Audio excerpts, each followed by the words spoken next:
Welcome to Fortune Forecast. In this video, I will continue on with the reading of the book titled The Book of Life, written by Upton Sinclair in 1921. It was published by the Payne Book Company in Chicago, and it is in the public domain. If you're new to my channel and to my Fortune community, welcome back. Glad to have you, and hopefully you are enjoying this book. I am Daisy, your hostess. All videos of this book are in its specific book playlist on my channel. You can go to the description and jump right in, or you could stay with me a minute as I go through my narrator's comments. In the last two chapters, the author talked about morals and virtues, the making of our morals and the virtue of moderation, and the beautiful new word that I've added to my vocabulary, the Greek word meaning moderation, sophrosun. Yes, prudence, sound mind, moderation, discretion.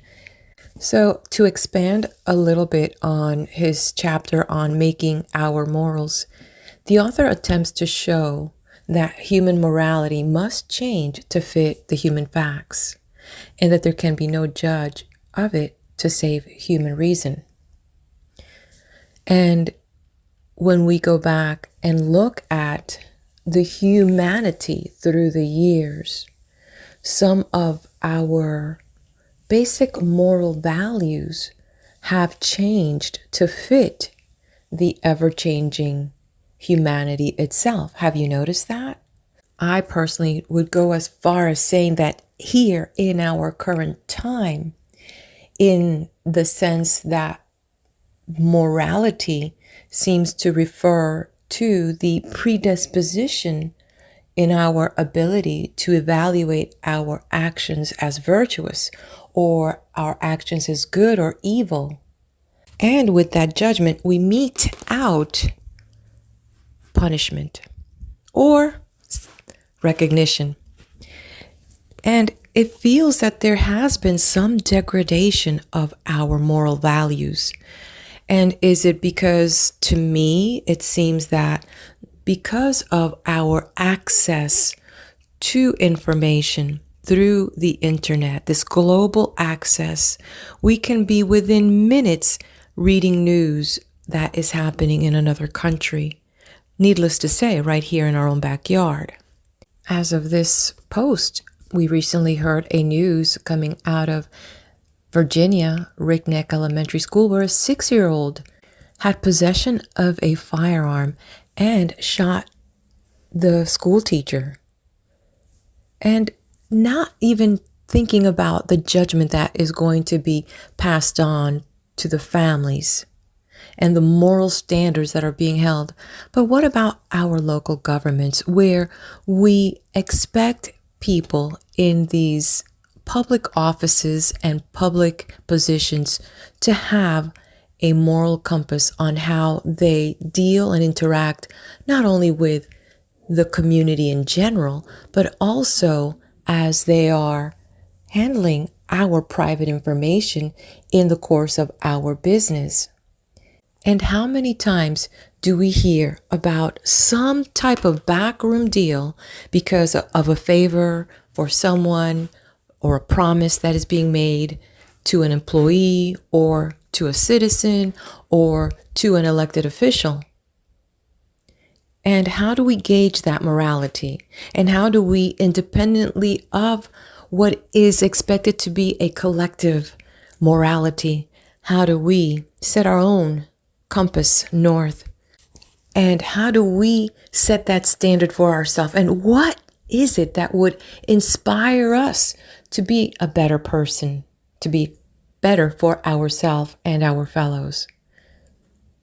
That is a question that I believe each one must ask as we progress the race onward and upward. If not, we will continue to be pseudo-slaves of an arcane system.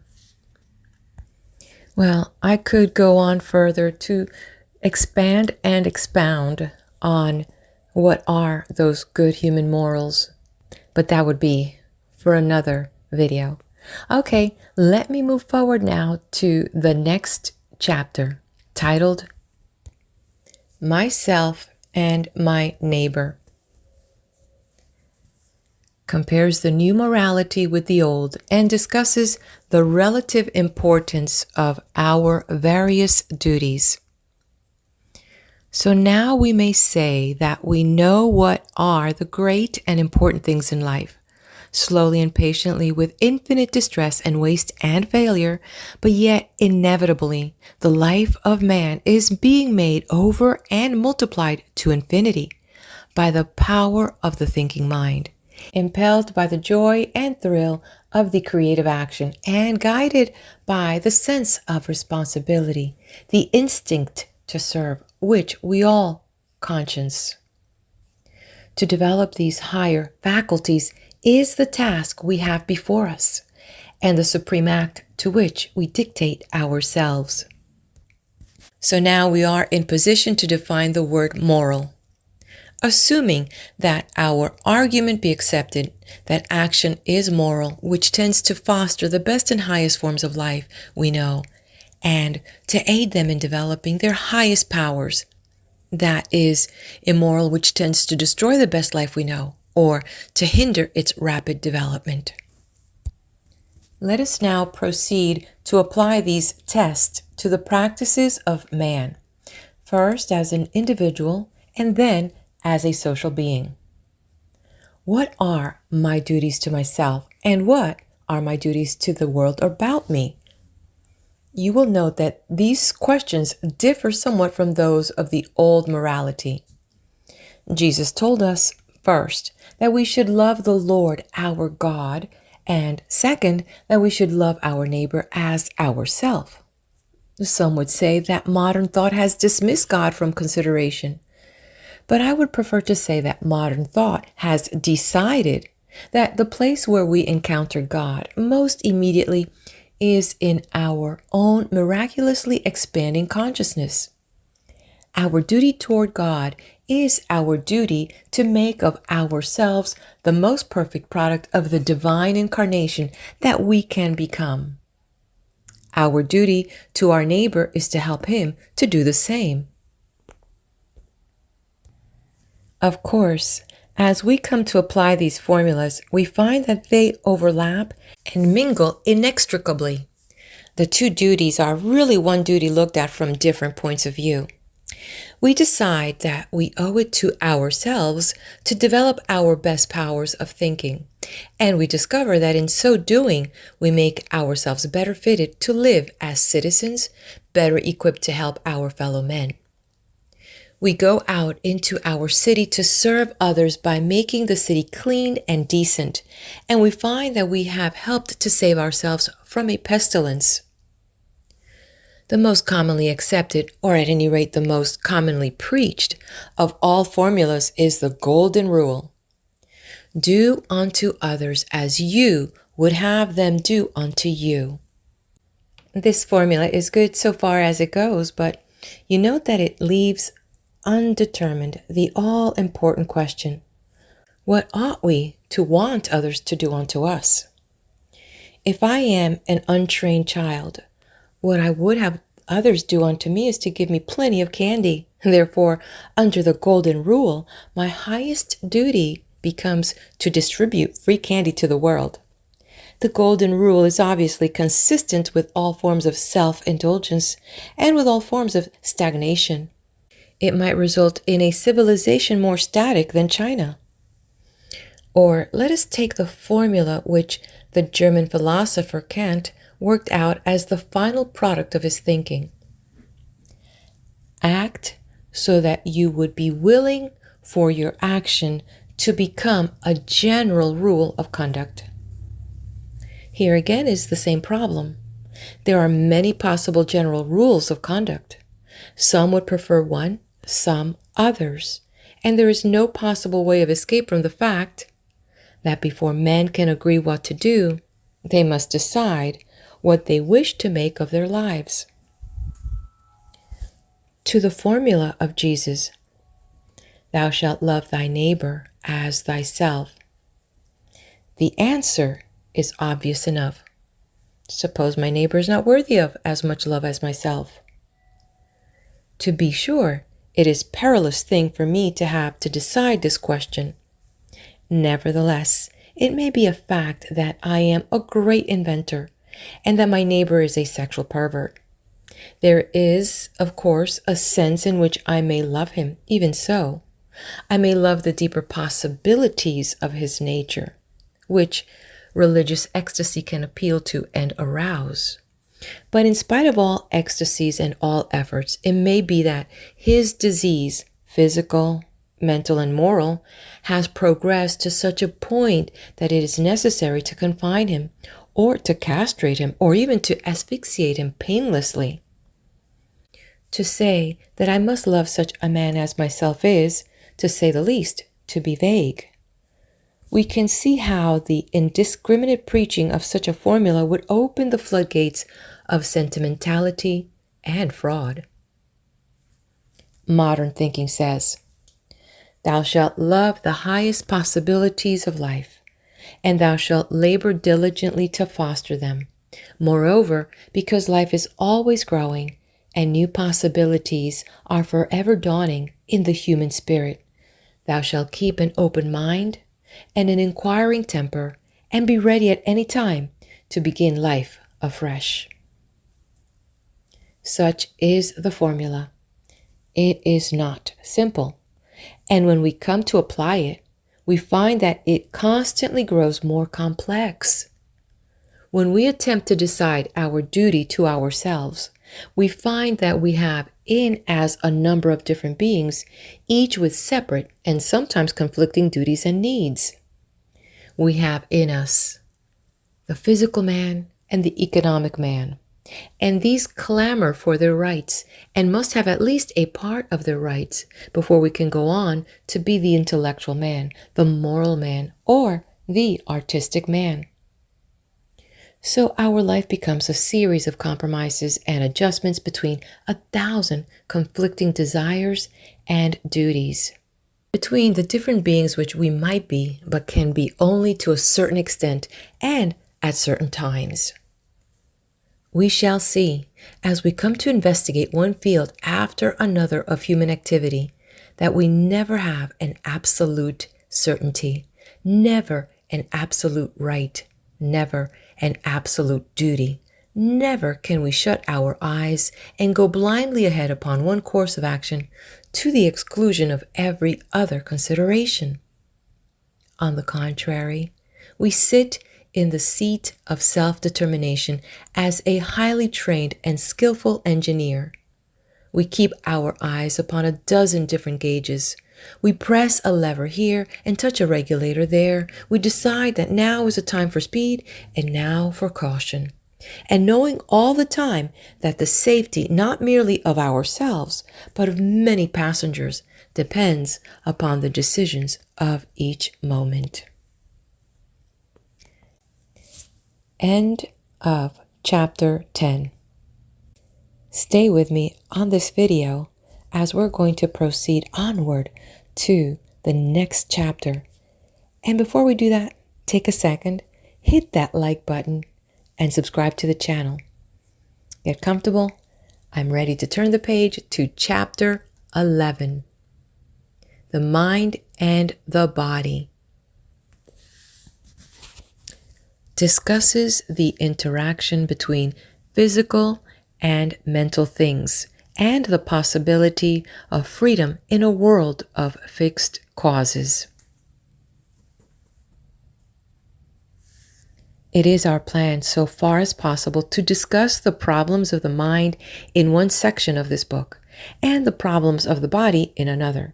But just as we found that we could not separate our duties to ourselves from our duties to our neighbors, so we find that the mind and the body are inextricably interwoven, and that whenever we probe deeply into one, we discover the other.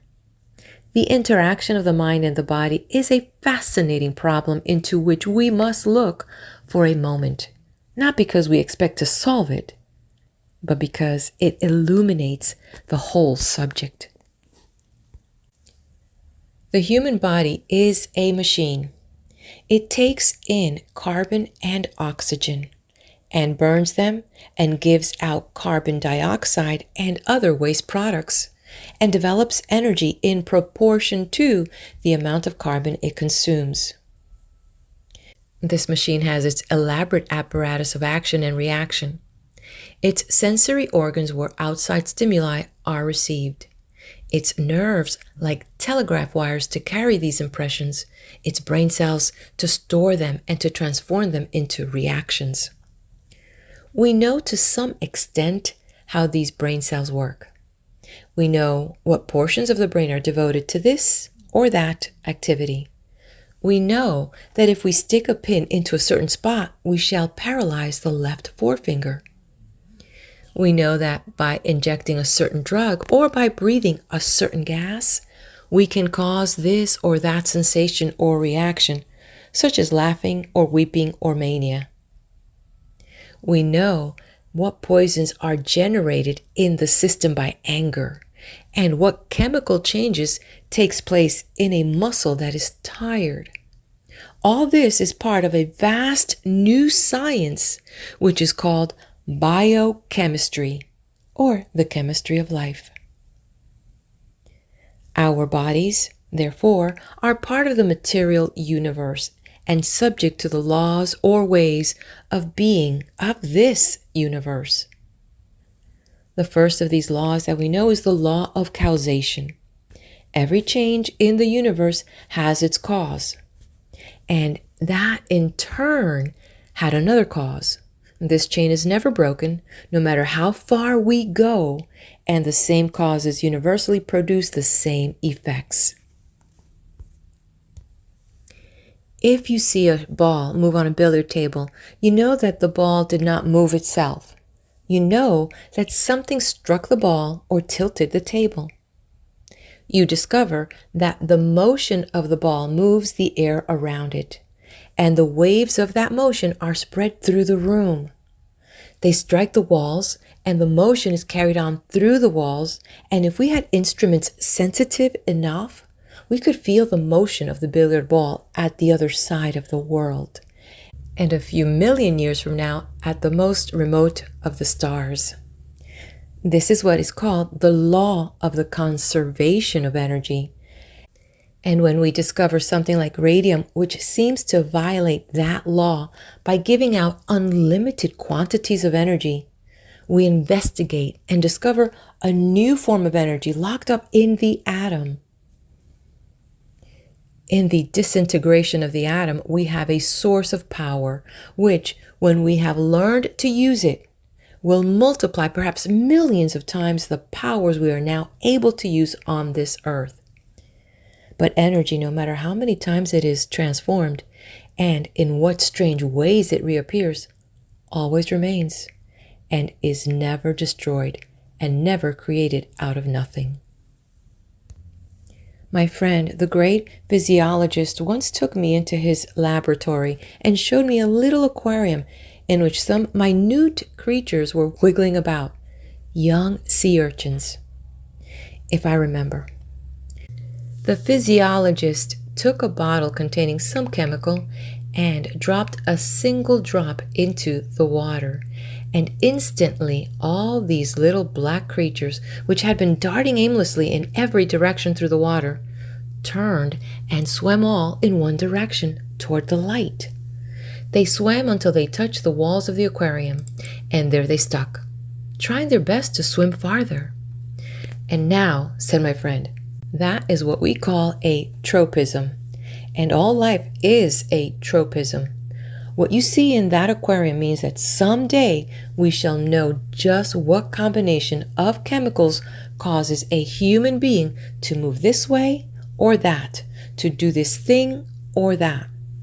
When biochemistry has progressed sufficiently, we shall be able to make human qualities, perhaps in the sperm, perhaps in the embryo, perhaps day by means of diet or injection. Said I, someday when biochemistry has progressed far enough, you will know what combination of chemicals causes a man to vote the Democratic or Republican ticket. Why not? Answered my friend. He has a sense of humor about all things except his sacred biochemistry. Said I, when you have got to that stage, keep the secret carefully, and we will fix up a scheme, and a few days before election, we'll release some gas in our big cities and sweep the country for the socialist ticket. But jesting aside, if the human body is a material thing, existing in the material world and subject to causation, there must be material reasons for the actions of human bodies, just the same as for the moving of billiard balls. We hear the sound of a billiard ball striking the cushion, and we are prepared to accept the idea that the thing we call hearing in us is caused by the impinging of sound waves upon our eardrums. And if we investigate human beings in the mass, we find every reason to believe that they act according to laws and that there are material causes for their acts. If you get up and shout fire in a theater, you know how the audience will behave. If you study statistics, you can say that in any large city, a certain fixed number of human beings are going to commit suicide every month. You can even say that more are going to commit suicide in the month of June than in any other month. You can say that more people are going to die at 2 o'clock in the morning than at any other hour. You know that certain changes in the weather will cause all human beings to behave in the same way. You know that an increase of prices or an increase of unemployment will cause a certain additional number of men to commit crimes and a certain additional number of women to become prostitutes. You know that if a man overeats, his thoughts will change their color. He will have what he calls the blues. I might cite 1,000 other illustrations to prove that human minds are subject to material laws and therefore to investigation by the biochemists. But now, stop a moment. Here you sit reading a book. Something in the book pleases you and you say, "Good." Perhaps you slap your knee or clench your fist. Now, here's a motion of your hand, which stirs the air about you and which, according to the laws of energy, will spread its effect to the other side of the world and even to the farthest of the stars. Or perhaps the book makes you angry and you throw it down in disgust. An entirely different motion, which will affect the other side of the world and the farthest of the stars in an entirely different way. The machine of the universe will be forever altered because of that slapping of your knee or that throwing down of your book. And what was the cause of these things? So far as we can see, the material cause was exactly the same in each case: the reading of certain letters. Two human beings sitting side by side and reading exactly the same letters might be affected in exactly opposite ways. It seems hardly rational to maintain that the material difference of two pairs of eyes moving over exactly the same set of letters could have resulted in two different motions of the hands. As a matter of fact, the very same letters may affect the same person in different ways.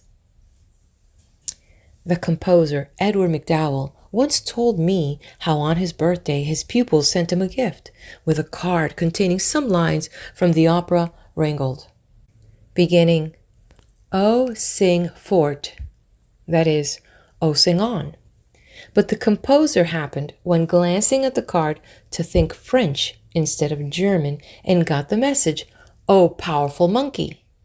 This, of course, was disconcerting to a famous piano performer and his pupils. If they had been watching his face, would have seen an unexpected reaction. It seems manifest, does it not, that the cause of this difference of reaction was not any difference of the letters, but purely a difference of thought? So it appears that thoughts may change the material universe. They may break the chain of causation and interfere with material events. Compare the two things, a state of consciousness and, say, a steam shovel. They are entirely different, and so far as we can see, entirely incompatible and unrelated. Can anyone imagine how a thought can turn into a steam shovel, or a steam shovel into a thought? We can understand how a steam shovel lifts a mass of earth out of the ground, and we can understand how a human hand moves a lever which causes the shovel to act. But we are unable to conceive how a state of mind, whatever it be, a desire for pay, or an ideal of service, or a vision of the Panama Canal, can so affect a steam shovel as to cause it to move. We can sit and think motion at a billiard ball for 1,000 years, and it does not move. But when we think motion at our hand, it moves instantly and passes on the motion to the billiard ball or to the steam shovel. When fire touches our hand, it sends some kind of vibration to the brain, and in some inconceivable way, that vibration is turned into a state of consciousness called pain, and that is turned, as quick as a thought, into another kind of motion, the jerking back of our hand. So it seems certain that consciousness really does butt in on the chain of natural causation. And yet just see in what position this leaves the scientist who is investigating life. Imagine, if you can, the plight of a doctor who wanted to prescribe a diet for a sick person.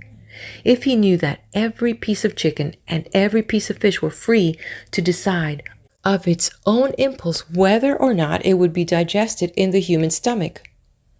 But the plight of this doctor would be nothing to the plight of the chemist or the biologist or the engineer who was asked to do his thinking and his planning in a world containing 1.25 billion human beings, each one a lawless agent, each one a source of new and unforeseeable energies, each one acting as a first cause and starting new chains of activity, tearing the universe to pieces according to his own whims. What kind of universe would that be? It would simply be a chaos. There would be no thinking. There could be no life in it. There could be no two things the same in it, and no laws of any sort. So then we fall back into the hands of the determinists, who assert one unbreakable chain of natural causation and regard the human body as an automaton.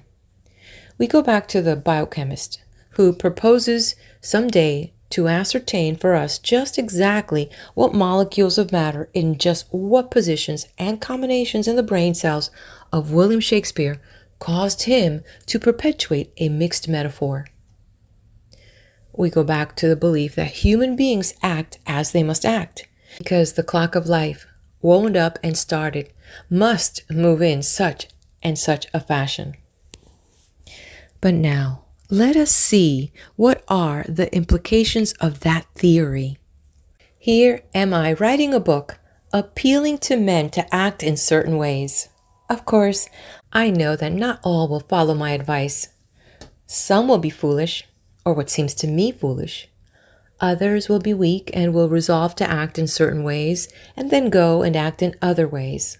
Some will be just, some will be free, some will use their brains because, you see, I am convinced that they can use their brains.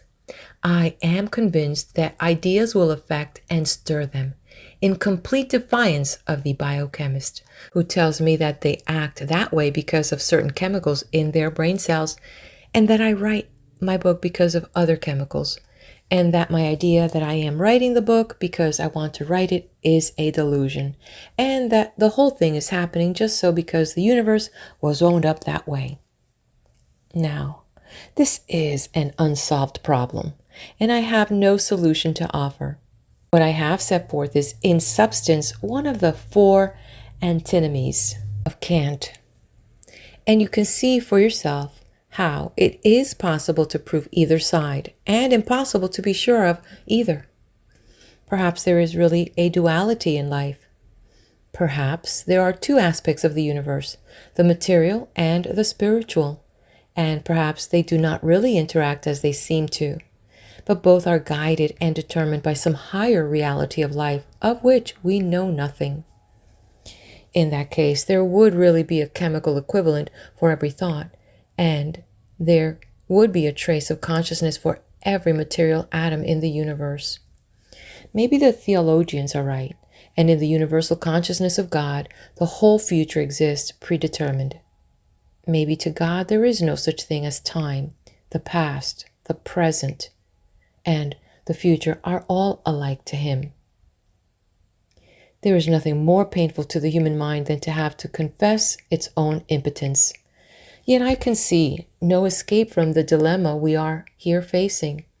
There is not a man alive who does not assume the freedom of the will, who does not show in all his acts that he agrees with old Dr. Samuel Johnson. We know we are free and theirs an end on't. Without a belief in freedom, we cannot get beyond the animal. We cannot become the masters of our own souls. And yet, the man who swallows the idea whole and goes out into the world and preaches personal morality to the neglect of the fundamental economic facts, the facts of the body in its relationship to all other bodies, we know what happens to that man. He becomes a shouting fool. Unless he is literally a fool or a knave, he quickly discovers his own futility and proceeds to use his common sense in spite of all his theories. "Come to Jesus," cried William Booth, and he went out in the streets of London to save souls with a bass drum. But presently, in day-by-day contact with the degradation of the London slums, he realized that he could not save souls so long as those souls were dwelling in starved and lousy bodies. So William Booth, with his Salvation Army, took to starting night shelters and cast-off clothing bureaus. And of exactly the same sort is the bewilderment which falls to the lot of the scientist who is honest and willing to face the facts. The biochemist with his test tubes and his microscopes and his complex apparatus of research sits himself down and accumulates a mass of information about the human body. He investigates the diseases of the body and learns in detail just how these diseases spread and sometimes how they are caused. He can present you with a diagnosis showing the exact stage to which the degeneration of a certain organ has proceeded. And perhaps he can suggest to you a change of diet or some drug which will, for a time at least, check the process of the breakdown. But in other cases, he will be perfectly helpless. He will be, as it were, buried under the mass of detail which he has accumulated. He will find the vital energy depressed, and he will not know any way to renew it. But along will come some mental specialist who in a half-hour's talk with the patient, by a simple change in the patient's ideas, will completely make over the patient's life and set going a new vital process which will restore the body to its former health. A religious enthusiast may do this, a psychotherapist may do it, a moral genius may do it, and the physician with all his learning will find himself like a man on the outside of a house, peering in through the windows and trying in vain to find out something about the life of the family and its guests. This is humiliating to the chemist and the medical man, but they have to face it because it is a fact. In the seat of authority over the human body there sits a higher being which, without any religious implications, we may call the soul, or, if it is impossible to get away from the religious implication of that word, we will call it the consciousness or the personality. This master of the house of life is in many ways dependent upon the house. If the furnace goes out, he freezes, and if the house takes fire and burns up, well, he disappears and leaves no address. But in other ways, the master of the house is really master and is a worker of miracles. He does things which we do not all understand and cannot yet even foresee, but which often completely make the house over. William James, a scientist of real authority, has a wonderful essay, The Powers of Men, in which he sets forth the fact that human beings, as a general rule, make use of only a small portion of the energies which dwell in their beings, and that one of our problems is to find the ways by which we can draw upon stores of hidden energy which we have within us. Also, in a fascinating book, Varieties of the Religious Experience, James has endeavored to study and analyze the phenomena which hitherto the physician and the biologist have been disposed to ridicule and neglect. But unless I am mistaken, every scientist in the end will be forced to come back to the central fact that life is a unity, and that the heart of it is the spirit, that what we call the will is not an accident, not a delusion, not some byproduct of nature, but is the very secret of life, and that behind it is a vast ocean of power which now and then sweeps away all dikes and floods into the human consciousness. The writer of this book is now a patient and plodding teacher of a certain economic doctrine, a preacher of what he might call anti-parasitism. He has come to the conclusion that the habit of men to enslave their fellows and exploit them and draw their substance from them without return, that this habit is destructive to all civilization and is incompatible with any of the higher forms of life, intellectual, moral, or artistic. He has come to the conclusion that there is no use attempting to build a structure of social life until there is a sound foundation. In other words, until the capitalist system has been replaced by cooperation. But in his youth he was, or thought he was, a poet, and touched upon that strange and wonderful thing which we call genius. He saw his own consciousness, as it were a leaf driven before a mighty tempest of spiritual energy. And he believes that this experience was no delusion, but was a revelation of the hidden mysteries of being. He still has memories of this startling experience, still hints of it in his consciousness. Something still leaps in his memory, like a racehorse, or like the warhorse of Revelations, which scenteth the battle afar off, the thunder of the captains and the shouting. Because of these things, he can never accept any philosophy which shackles the human spirit. He will never, in his thought, attempt to set bounds to the possibilities of human life. The very heart of life beats in us. The wonder of it and the glory of it swells like a tide behind us. New universes are born in us, or, if you prefer, they are made by us. And the process is one of endless joy, of rapture beyond anything that the average man can at present imagine, or that any instruments invented by science can weigh or measure. End of chapter 11. These last two chapters have given me much to ponder on. I hope that it has given you something of value. Please leave me your comment. And as you head over to the next video where I will be there with chapter 12, please do hit that like button.